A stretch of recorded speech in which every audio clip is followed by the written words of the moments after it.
Hello friends, welcome to मैथा tutorials. आज हम डिस्कस करेंगे क्लास 8th साइंस सब्जेक्ट का chapter number 1 crop production and management. शुरू करने से पहले मैं आपको चैप्टर के नाम के मीनिंग बता देता हूँ। क्रॉप का मतलब होता है फसल और प्रोडक्शन का मतलब होता है किसी चीज़ को प्रोड्यूस करना या किसी चीज़ का उत्पादन करना। और मैनेजमेंट का मतलब होता है चीज़ों को कैसे मैनेज करना या उनका रख रखाव करना। ये प्रोडक्शन का नेक्स्ट स्टेप होता है कि हमने कैसे चीज़ों को प्रोड्यूस तो कर लिया, उसके बाद उसकी रख रखाव कैसे कर रहे हैं, स्टोर कैसे कर रहे हैं, डिस्ट्रीब्यूट यानी कैसे बांट रहे हैं। अगर मैनेजमेंट ठीक से नहीं हुई तो हमारी फसल खराब हो जाएगी।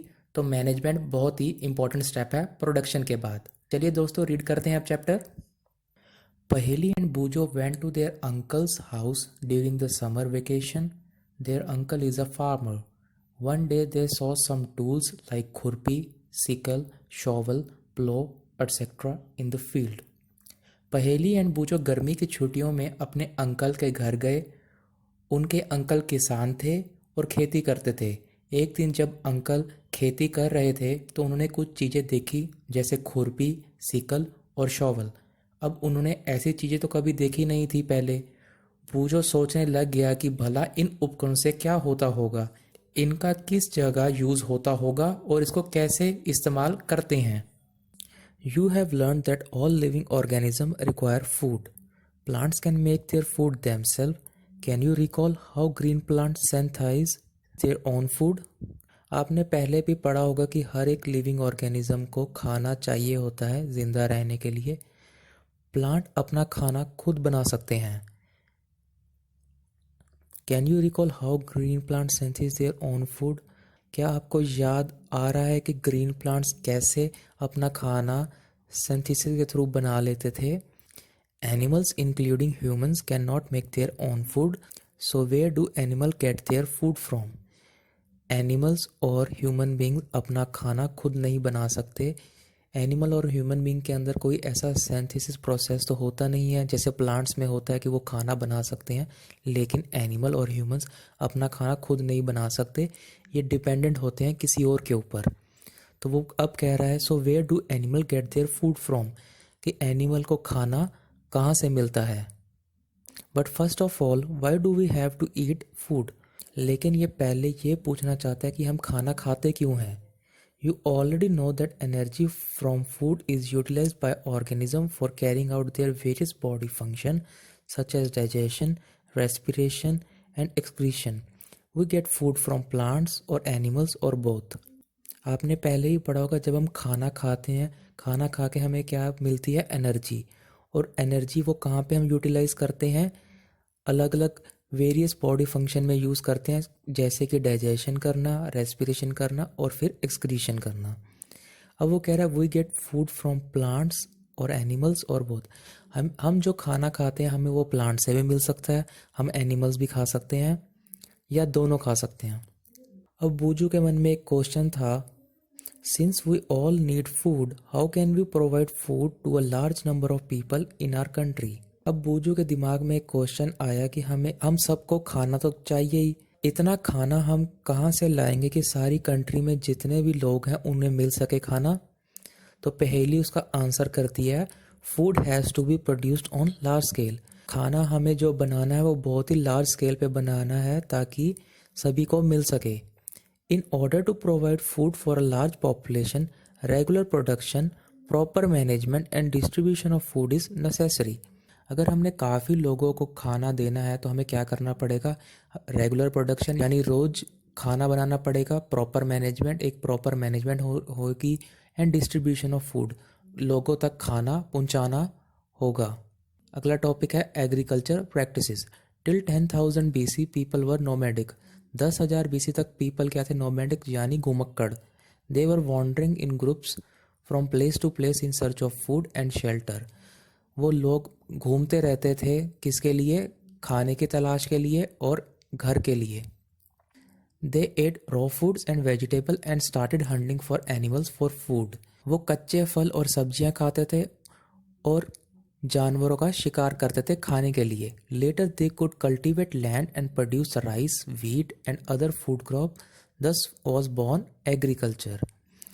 लेकिन बाद में उन्होंने क्या करा, खेती करनी शुरू कर दी चावल की और अन्य क्रॉप्स की, और इसको क्या कहते हैं हम, agriculture. When plants of the same kind are grown and cultivated at one place on a large scale is called crop. जब एक तरह का पौधा लगाएं और उसकी खेती करी जाए बड़े पैमाने पे तो उसको क्या कहते हैं, फसल। For example, crop of wheat means that all the plants grown in the field are that of wheat. जैसे कि आपने जो प्लांट्स लगाए वो सारे के सारे क्या थे, गेहूं के, तो उसको क्या कहेंगे, गेहूं की फसल। You already know that crops are of different types like cereals, vegetable and fruits. These can be classified on the basis of season in which they grow. आप पहले से ही जानते हैं कि फसल विभिन्न प्रकार के होते हैं, जैसे अनाज, सब्जियां और फल। इन्हें मौसम के आधार पर क्लासिफाइड किया जा सकता है जिसमें वह बढ़ते हैं। India is a vast country. The climatic condition like temperature, humidity and rainfall vary from one region to another. Bharat एक विशाल देश है। टेम्परेचर, ह्यूमिडिटी और रेनफॉल हर एक रीजन का अलग अलग होता है। कई जगह इतनी बारिश होती है जैसे कि चेरापूंजी, और कई जगह सूखा पड़ता है जैसे कि राजस्थान। तो वहाँ अलग अलग तरह की फसल उगते हैं according to their needs. There is a rich variety of crops grown in different parts of the country. Despite this diversity, two broad cropping patterns can be identified. देश के विभिन्न भागों में उगे जाने वाली विभिन्न प्रकार की फसलें हैं और इनमें दो ब्रॉड क्रॉपिंग पैटर्न्स की पहचान की जा सकती है, और वो है kharif crops and rabi crops. Kharif crops, the crops which are sown in the rainy season are called kharif crops. The rainy season in India is generally from June to September. Paddy, maize, soybean, groundnut, cotton, etc. are kharif crops. वर्षा ऋतु में बोए जाने वाली फसलों को खरीफ फसल कहा जाता है।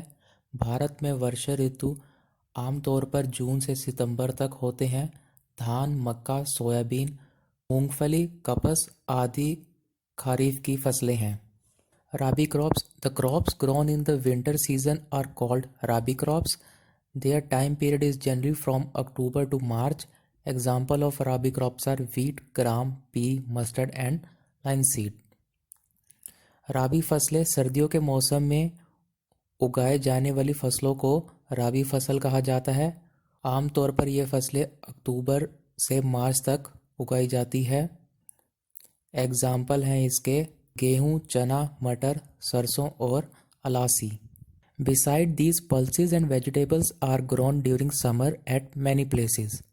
इनके अलावा कई स्थानों पर गर्मियों के दौरान दालें और सब्जियां उगाई जाती है। अब हम रीड करेंगे basic practice of crop production. पूछो के मन में एक क्वेश्चन था, why can paddy not be grown in the winter season? सर्दियों के मौसम में धान क्यों नहीं उगाया जा सकता?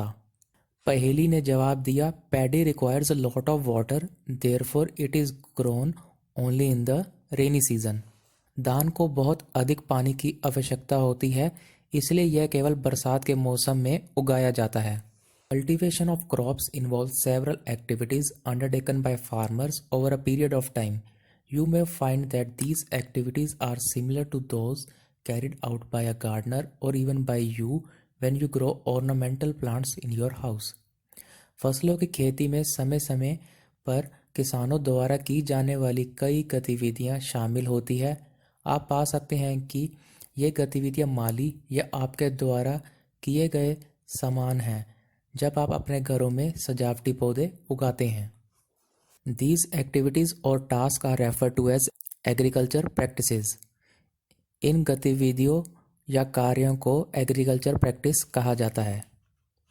These activities are listed below.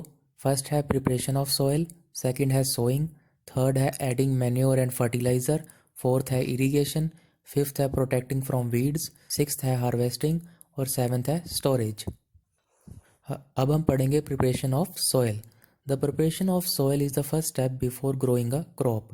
One of the most important task in agriculture is to turn the soil and loosen it. This allows the root to penetrate deep into the soil. The loose soil allows the root to breathe easily even when they go deep into the soil. फसल उगाने से पहले मिट्टी तैयार करना पहला कदम है। कृषि में सबसे महत्वपूर्ण कार्यों में से एक मिट्टी को मोड़ना और उसे ढीला करना। यह जड़ों को मिट्टी में गहराई से घुसने की अनुमति देता है।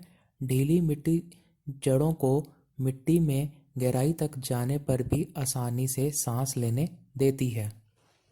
Why does the loosening of soil allow the roots to breathe easily? मिट्टी का ढीलापन जड़ों को आसानी से सांस लेने की अनुमति क्यों देती है?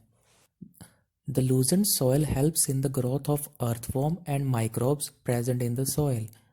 These organisms are friend of the farmer since they further turn and loosen the soil and add humus to it.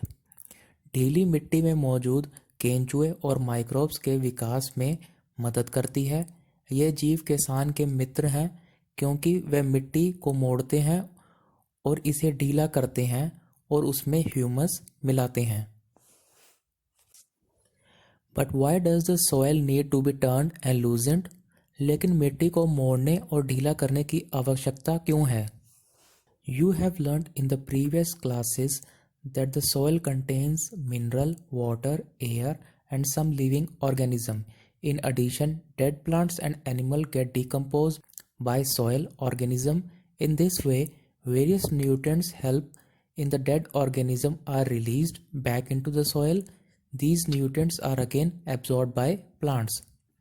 आपने पिछली कक्षाओं में सीखा है कि मिट्टी में खनिज, जल, वायु और कुछ जीवित जीव होते हैं। इसके अलावा मृत पौधे और जानवर मिट्टी के जीवों से डिकम्पोज हो जाते हैं। इस तरह मृत जीवों में रखे गए विभिन्न पोषक तत्व वापस मिट्टी में मिल जाते हैं।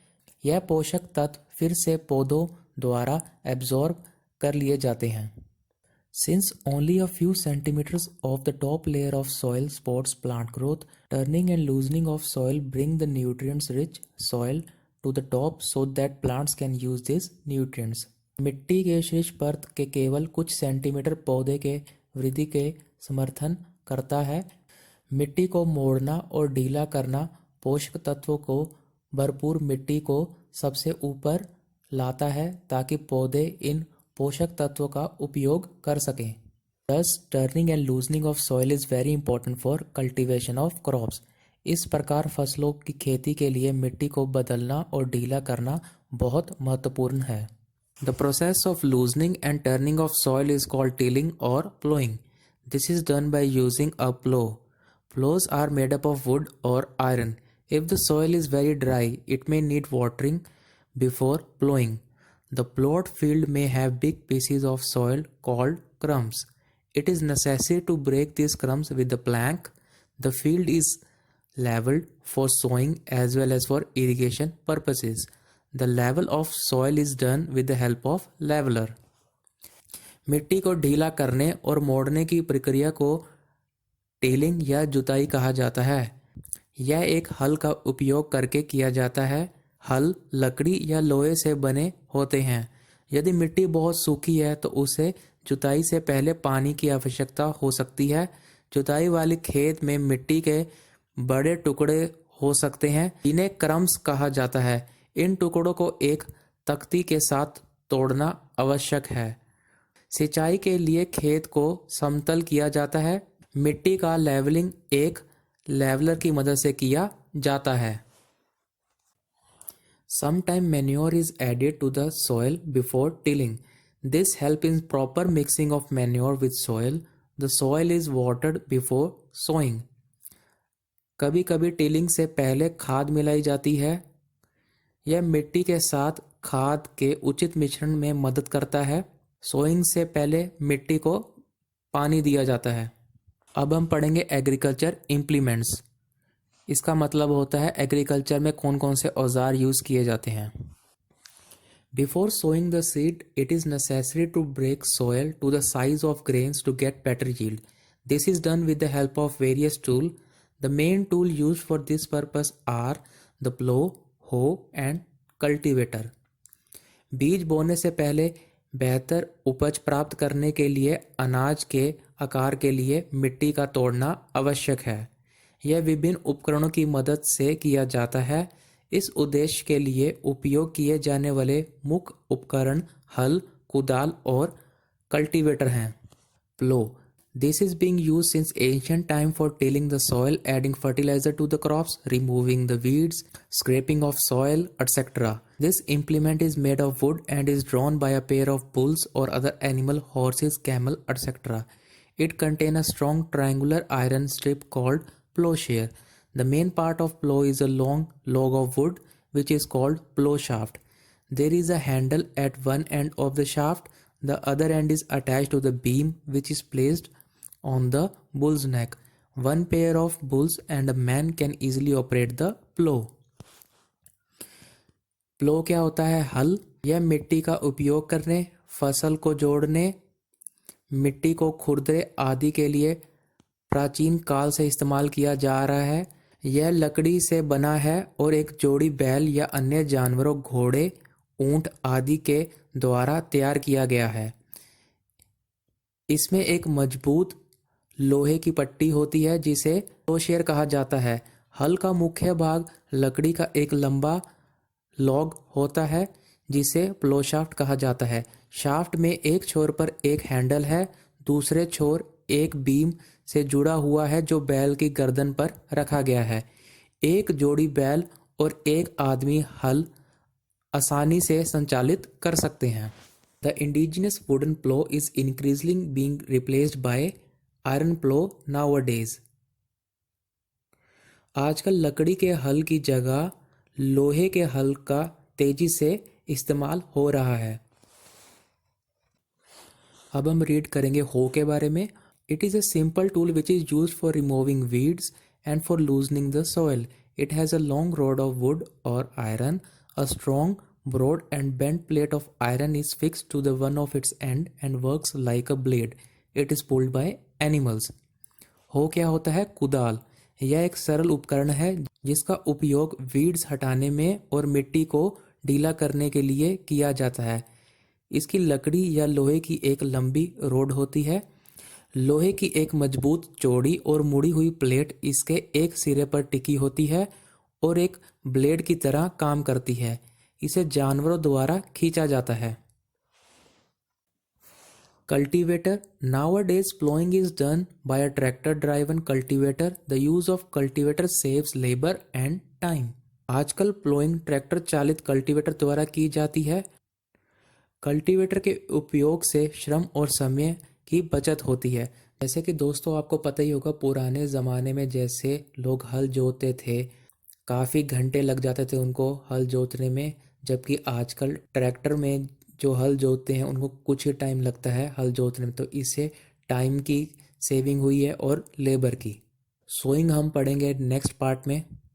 दोस्तों अगर आपको मेरी वीडियो अच्छी लगे तो प्लीज़ लाइक कीजिए, चैनल को सब्सक्राइब कीजिए, बेल आइकन को प्रेस कीजिए जिससे कि आपको मेरी न्यू वीडियो की नोटिफिकेशन मिलती रहे, और शेयर कीजिए अपने फ्रेंड्स के साथ। Thank you for watching my video.